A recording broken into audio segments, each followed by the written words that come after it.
My name is Beverly Musili. I'm a policy analyst in KIPPRA, that's Kenya Institute for Public Policy Research and Analysis. And we're here to give you an overview about the work that we have been doing on public service. And among one of those was a paper we published on public sector reforms, challenges and opportunities, in which I was one of the authors. And in this paper, we basically discussed matters concerning reforms of the public service as they have been occurring over the years. As we know, public service reforms have not been a one-time event, but have over the years been a continuous event, running right through from independence up until most notably the promulgation of the Constitution 2010. And what this paper was basically reviewing was some of the efforts and the initiatives that the government has undertaken to institutionalize some of these public service reforms. And this has included in aspects such as institutional reforms, administrative capacity building, building professionalism into the public service, and also investing towards building a more inclusive public service. And some of the initiatives have especially been born out of the Constitution, starting with Article 232, which discusses the values and principles of the public service. And this gives a broad picture of what kind of public service the Kenyan government is trying to create and what the public service in Kenya should actually look like. That begins with professionalism, administrative efficiency, also looking at prudent and economic use of resources, having a public service that is actually responsive to the needs of its customers and its citizens, and also providing timely and accurate information to those who are seeking to access the information, and also being transparent in the information that is being provided. Looking at also having a public service that is inclusive, that is reflective of what Kenya society looks like, having the face of Kenya in the public service. So that is one of the main initiatives that the Constitution entrenched towards building the public service that we are trying to have as a Kenyan government. And those are some of the reforms that were actually put in place. And we've also seen, for example, establishment of the public service, which was revamped so that it could also take into account and implement the reforms that had been envisioned. Then also building up the Kenya School of Government to be more responsive towards building a public service that is able to communicate and articulate those values and principles as they are under the Constitution.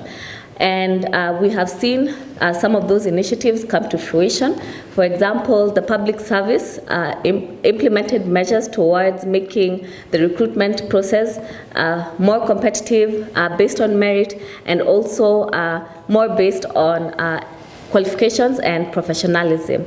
And also initiatives to be more inclusive, that is including more diverse ethnicities and age groups, and also a diverse range of communities within the public service.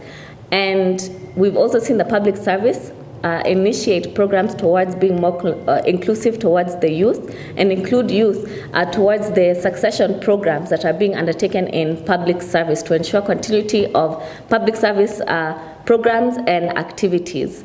And besides that, we have also seen quite a number of capacity building programs being meted out by Kenya School of Government towards making the public service officers be more responsive and actually articulate and communicate what is required of them under the Constitution, and also different acts such as the Leadership and Integrity Act, and also to inculcate those values of professionalism, being a person of integrity, having a value-centered public service, and the likes.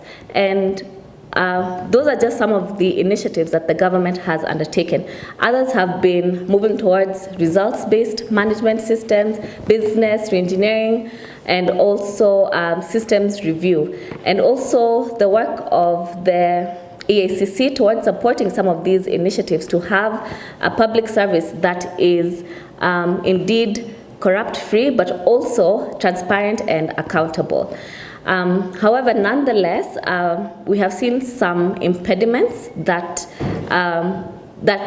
would require some intervention towards making this process of achieving the reforms be more seamless and more efficient. And some of the key challenges have been some weak coordination between the national government institutions that are tasked to implement the public service reforms and coordination with the county government to ensure that some of those reforms and interventions are actually cascaded down to county government level and are also responsive to county government needs and priorities and responsive to socioeconomic status within the counties and reflective of the different conditions that exist across the different regions.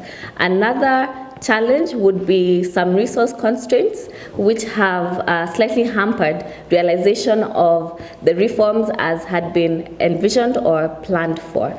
However, there are recommendations and opportunities to hasten the process of achieving the reforms that we're looking for.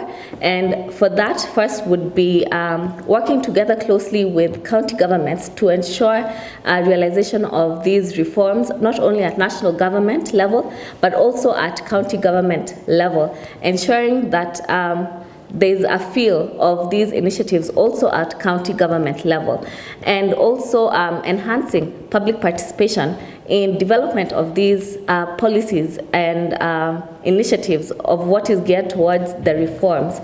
And public participation should not just be limited to either national or county government. It should be inclusive of even the youth and the people that these programs are targeting, and also building towards a more inclusive, more participatory public policy making process. Lastly is inclusion of the youth. We should ensure that there's deliberate and meaningful engagement of the youth towards initializing some of these public sector reforms, as the public sector is not a stagnant institution. It is one that is growing, one that is evolving, and the youth are going to be some of the people who are part of building up this public service that we want to see and have the reforms actually come to life. And besides that, I think there's opportunity also as we go forward to have some more capacity buildings and trainings for the youth leaders that we want actually to be able to own these public sector reforms that we are seeking to inculcate in the public service, and ensure that there is ownership towards all that we are targeting, so that we can have a public service that everyone is proud of, and that those who are within public service are very proud of, and those who are seeking to join public service would also be very proud of. Thank you.